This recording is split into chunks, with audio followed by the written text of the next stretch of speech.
dalam syllabus kita tak ajar student pasal Kevin cycle yet for SPM level. Lepas tu kita juga tak ajar pasal RBP. Got it. Let's simplify it further.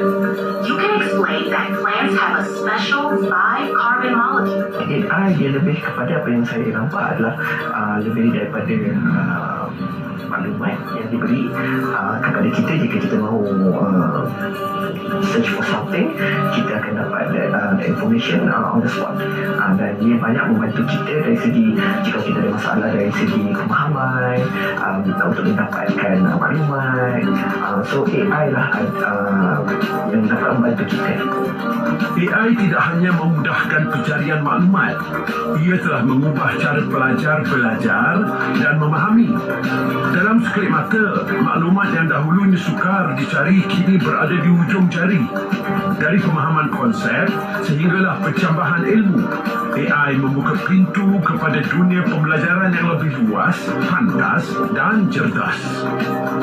Kalau dalam penyelidikan, AI membantu saya dari segi penyediaan pelajar-pelajar pasca siswa Zah. Kalau dulu masa saya buat PhD, masa saya buat master, saya kena pergi ke library, digital library, download sendiri, baca.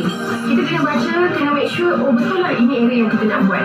Tapi dengan adanya AI, bila kita type saja, contoh AI integration in teaching, dia akan keluarkan susunan jurnal yang berkaitan dengan itu saja. Dan bukan itu saja, dia akan summarize artikelnya berkenaan dengan apa, metodologinya bagaimana, rumusan dia, dapatannya. Jadi dia menjimatkan masa penyelidik. Macam saya banyak cuba. Jadi Gemini pun saya cuba, Copilot pun saya cuba, dan of course yang paling popular is ChatGPT lah. So between all this, sebenarnya dia ada pilihan dan kelemahan masing-masing lah. Cumanya in term of kalau nak bersembang, yang setakat ni yang paling function is ChatGPT lah. Di mana kita boleh converse dengan dia, bercakap dengan dia macam kita cakap dengan orang. Dalam penyelidikan akademik, AI telah menjadi alat yang tidak ternilai, membantu pensyarah dan penyelidik dalam setiap aspek, dari penyediaan pelajar hingga menerbitkan jurnal.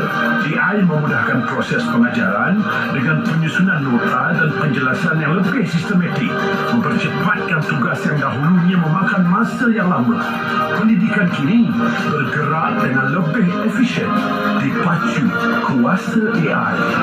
Mereka lagi suka untuk belajar mencari maklumat daripada mereka terpaksa baca buku, especially buku sejarah. Dengan AI ni, dia memberikan mereka motivasi untuk terus menimba ilmu, mencari ilmu. Sebab ini mudah, dia boleh cari bila masa. Dan apa yang kadang-kadang tu keluar bukan setakat perkataan panjang, tapi ada gambar, ada visuals, dan ini memberikan minat kepada pelajar untuk terus belajar something. AI bukan hanya membantu pelajar mencari maklumat, tetapi juga mencipta minat dan motivasi baru. Pelajar kini belajar bukan sekadar melalui buku, tetapi melalui visual, audio dan kinestetik. Dalam setiap kelas, aplikasi AI memainkan peranan yang semakin besar, memastikan setiap pelajar mendapat akses kepada pendidikan yang inklusif dan adaptif. Dan inilah dunia baru yang sedang kita jejaki.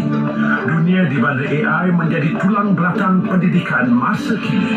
Dengan adanya AI, kita boleh minta AI untuk rumuskan.